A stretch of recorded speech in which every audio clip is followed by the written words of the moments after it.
The feeling of a structurally sound home, warm and familiar, can hide a terrifying reality. The faint drips and metallic groans behind the walls, small enough to ignore until years of invisible pressure culminate in a sudden, catastrophic burst. This powerful analogy anchors Bella Andrea's memoir, The House Behind the Walls, where she unpacks a lifetime of navigating hidden emotional damage and the quiet forms of abuse that announce themselves not with a bang, but with a whisper, teaching you to live inside the damage long before the structure collapses. Thomas, Bella initially thought she was writing about gender. How did that evolve into this profound exploration of invisible wounds and survival? Bella Andrea spent years believing her manuscript was about gender, specifically about proving something regarding gender, abuse, intimacy, and the emotional differences she experienced between men and women. Her working title, The Truth Behind Gender, A Sex Worker's Truths, suggested an uncovering of societal taboos. However, as she matured and became more introspective, the manuscript changed with her. She realized the deeper truth was far more uncomfortable. She was writing about pain, about survival, and about the invisible ways human beings wound one another while desperately trying not to drown. It's a stark reframe, moving from a specific societal critique to a universal human experience of suffering. This idea of invisible wounds is central. You mentioned the analogy of the house. Can you elaborate on how Bella uses this to distinguish between overt, recognizable dangers and the more insidious, covert forms of harm? Certainly. Bella contrasts overt danger, like a puddle in the kitchen from an overflowing sink, which is visible, immediate, and solvable with clear actions like grabbing towels. But then she asks us to imagine something entirely different, sitting in a seemingly safe home, yet hearing faint, subtle sounds behind the walls. A groan, a drip, a knock. These are small enough to ignore, easy to rationalize.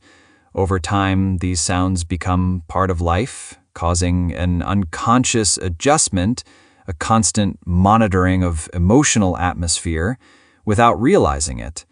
Eventually, anxiety itself feels normal. Then, a pipe bursts, the house floods, drywall caves, and insulation swells with hidden mold. The structure fails not from one catastrophe, but from years of invisible pressure building. This, she says, is the closest analogy she's found for how emotional instability and covert abuse operated in her life. Some harm announces itself, other forms teach you to live inside the damage before you even realize the structure is collapsing. That's a powerful way to describe the quiet, insidious nature of certain traumas. So how did this emotional architecture, as she calls it, manifest in her upbringing? She mentions being adopted and growing up in a family where love was real, but often indirect, communicated through sacrifice and coded phrases. Bella was adopted at 2.5 into an Italian German-American family. Love was constant, but vulnerability struggled to find direct language, especially among older generations. Her late grandfather, for instance, often said, "Don't forget what I told you." On the surface, it sounded practical, instructional even, but within their family, its true meaning was, "I love you." This phrase perfectly captures the emotional architecture of her childhood. Love was ever present, yet emotional openness was often replaced by responsibility, work ethic, criticism, and provision. The family prioritized stability and appearances, often keeping problems hidden behind closed doors, much like the house analogy. It's fascinating how a phrase can carry so much unspoken emotional weight. You also mentioned the mother's relationship with money, hardened by fear. How does this connect to the family's internal struggles and the broader idea of inherited emotional patterns? Bella describes her upbringing as socially conservative, shaped by appearances, restraint, work ethic, and quiet fear. While their lives looked stable from the outside, large homes, good schools, successful parents, internally, love was communicated indirectly through responsibility and sacrifice. Her grandmother's grief after her husband's death transformed into destructive loneliness, depression, and compulsive spending. This financial instability increasingly fell onto Bella's parents, especially her mother, who quietly stabilized crises and covered debts. This experience hardened her mother's relationship with money into deep-seated fear. Bella recalls phrases like, "Dad and I are not rich," or "You girls need to learn responsibility," which she later understood as a survival instinct. This fear of financial collapse became an inheritance, shaping her mother's perspective and influencing Bella's own financial hypervigilance and constant need for safety through productivity. It's a clear example of emotional architecture passed down through generations. So these subtle, almost invisible emotional undercurrents deeply shaped her. Moving to her personal identity, Bella recounts a pivotal childhood memory involving a men's restroom and a urinal where she felt an immediate, profound resistance to an expectation seemingly ordinary to her father. How did this early experience begin to shape her understanding of gender? At 5 or 6, Bella's father insisted she use a urinal standing up like the other boys. She felt immediate resistance, a deep sense of wrongness, not just embarrassment. She argued, asking, "Why do I have to stand? Why can't I sit down?" While she lacked the language for gender dysphoria then, she knew the expectation felt deeply unnatural. This experience taught her that the rules surrounding boys and girls seemed arbitrary and restrictive. It wasn't just resistance to gender norms, it slowly evolved into a more personal question. Maybe I am not a boy. This memory is deeply significant because it represents an instinctive disconnect between the role the world expected and her internal sense of self. It was like hearing those faint sounds behind the walls long before the pipe burst. That's a powerful premonition of her later journey. She mentions that college provided her with distance from these expectations. What was the turning point during this period, particularly her first venture into feminine presentation? College offered Bella a crucial distance from constant observation and the emotional architecture she'd navigated carefully. It was at this point she began exploring feminine presentation, not as a costume, but as genuine self-expression. She was already a cigar aficionada, frequenting a cigar lounge. One day during her freshman year, she tried something different. A long, dark hairpiece, foundation, pearls, a loose blouse, skinny jeans. It wasn't theatrical or exaggerated. She simply allowed what already existed internally to become visible. She remembers her heart pounding, expecting stares or mockery, but no one reacted negatively. People simply continued talking to her normally. This shifted something permanently. It felt like recognition. Her outer presentation finally aligned with her internal self. A hymn came to mind, "Just as I am, without one plea." This moment was spiritual, not political or ideological. A fractured part of herself stopped hiding and began to breathe.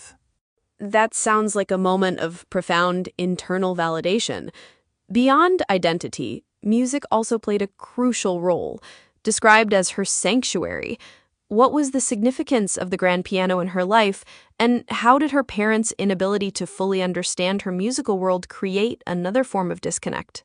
Music was Bella's identity, sanctuary, emotional language, and eventual survival. While her parents supported her musical abilities, they didn't fully understand music itself or the unique world serious musicians inhabit. This created a subtle disconnect. She received an upright piano at 12, which was monumental for her. She wrote, composed, and dreamed beside it. Yet as her skills grew, she longed for a grand piano, but her parents saw it as impractical and excessive. They didn't grasp the fundamental difference between an upright and a grand. The action, touch, physics, and emotional response are entirely different. A grand piano breathes differently. This artistic limitation, she explains, quietly shaped her future business philosophy, leading her to eventually create Midwest Grand Piano Service, aiming to make grand pianos accessible to ordinary people, driven by her firsthand experience of feeling structurally separated from the instruments that could fully develop her love for music. So, a childhood longing became a business mission. She recounts an unexpected first piano sale that deeply impacted her. What did she learn about the nature of sales and human connection from that experience? Bella initially ran a high-end furniture showroom. Her piano was just a part of the atmosphere.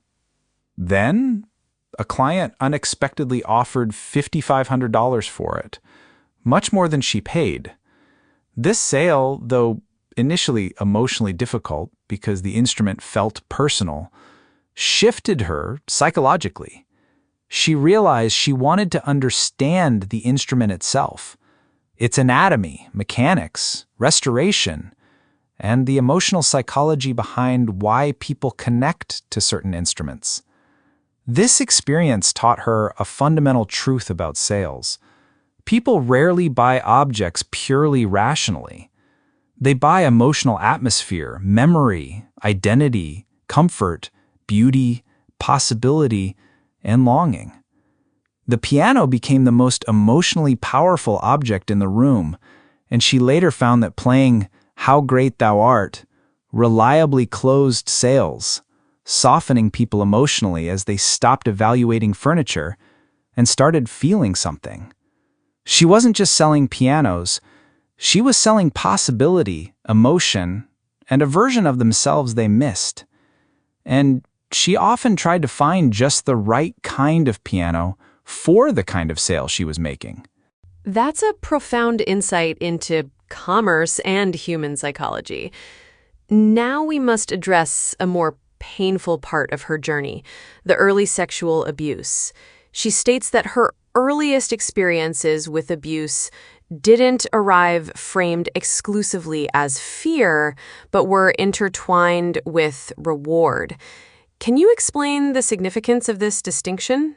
This distinction is critical. Bella's first abuser, a neighbor, didn't just violate boundaries physically. She conditioned value systems. There were rewards attached to intimacy: trips, nice dinners, opera, gifts, attention, sophistication. Because Bella was young, emotionally vulnerable, and artistically isolated, her nervous system began associating intimacy with compensation. The implicit lesson was that sexuality unlocked access to beauty, affection, emotional closeness, and elevated experiences. Intimacy became transactional. This early conditioning deeply embedded itself, creating a subconscious equation: give people what they desire emotionally or sexually, and in return receive value, affirmation, and security. When she later entered the adult industry, this psychological framework already existed, monetizing beliefs conditioned years earlier. It's a painful realization, understanding that many of her later choices were trauma adaptations, not entirely conscious decisions, and that abuse doesn't just terrorize, it can confuse by offering rewards. That truly highlights the psychological complexity of grooming. Later, in the adult industry, she describes a unique relationship with a client from Ireland that blurred the lines between performer and person. What made this connection so significant and emotionally confusing for her? This relationship began through custom content work, which Bella preferred due to its imaginative and theatrical aspects. The client in Ireland treated her with extraordinary kindness and generosity, offering financial support without demands. For the first time in the adult industry, Bella felt emotionally valued beyond simple consumption. She realized he resonated not just with sexuality, but with her creativity, presence, conversation, and warmth. The boundary between performer and person dissolved. Her actual self and performed self coexisted. He became a real friend, talking about faith, morality, and loneliness. He found meaning in her, seeing Bella the performer, Bella the fantasy, Bella the musician, Bella the wounded person all at once. This felt like emotional integration, a pinnacle experience, but it was ultimately temporary.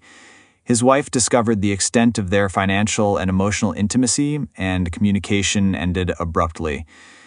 This taught Bella that some meaningful connections exist in spaces society struggles to define.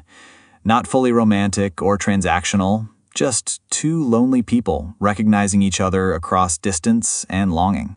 It sounds like a bittersweet experience of profound human connection amidst unconventional circumstances. You also shared details about her ex-husband, whose kindness during her severe health issues was a constant. The irony of him later transitioning too is striking. How does this fit into her evolving understanding of identity and support? Bella's ex-husband possessed a quiet steadiness. She describes his unwavering support during periods of significant health issues, which often involved terrifying symptoms like temporary paralysis, partial blindness, and cardiac instability. During one severe flooding incident at their home, while she was experiencing a cardiac episode, he repeatedly told her, "All shall be well, all will be well." She realized he carried much of her suffering. The irony of him later coming out as transgender and identifying as a woman post-divorce reinforced her understanding that human identity is rarely as simple or rigid as people want it to be. This personal journey, combined with his steadfast presence, contributes to her mature realization that sometimes we only fully appreciate another's sacrifice when we find ourselves in a similar role, quietly holding someone together while parts of ourselves collapse. That's a powerful reflection on empathy and the quiet burdens people carry. Bella then describes falling in love again, finding a sense of safety, only for that relationship to also eventually flood. What was the impact of this experience, and how did it shape her understanding of love and grief?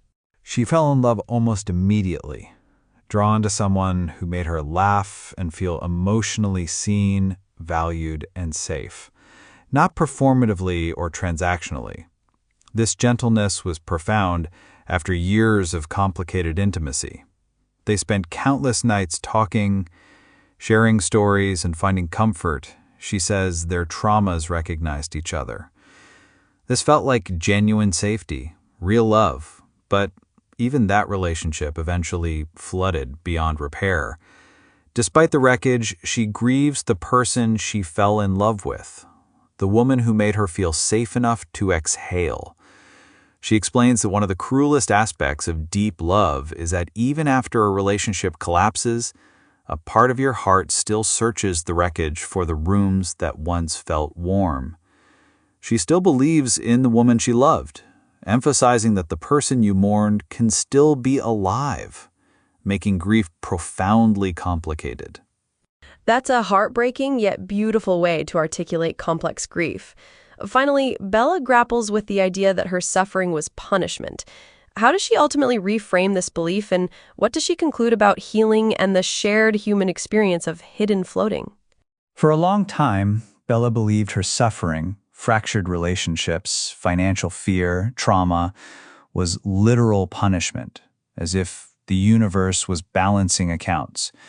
Shame, she says, transforms suffering into moral arithmetic, making pain feel earned.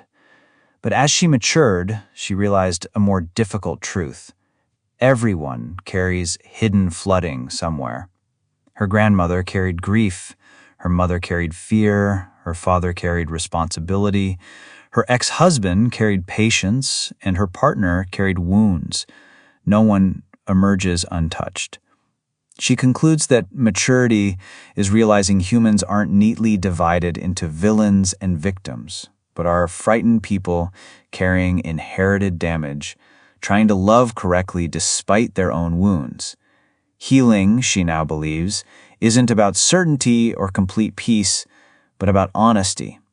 It's quieter, learning not to interpret every creak in the walls as catastrophe, recognizing hypervigilance without obeying it, and accepting that love and pain can coexist. The memoir concludes by saying the house isn't untouched with warped floors and stains, but it's still standing, and perhaps that's all most of us really are.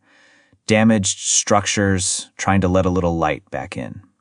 Bella Andrea's The House Behind the Walls offers a poignant reflection on the subtle, often invisible ways trauma and inherited emotional patterns shape us, and the quiet resilience required to acknowledge the damage while still believing in the possibility of grace and healing.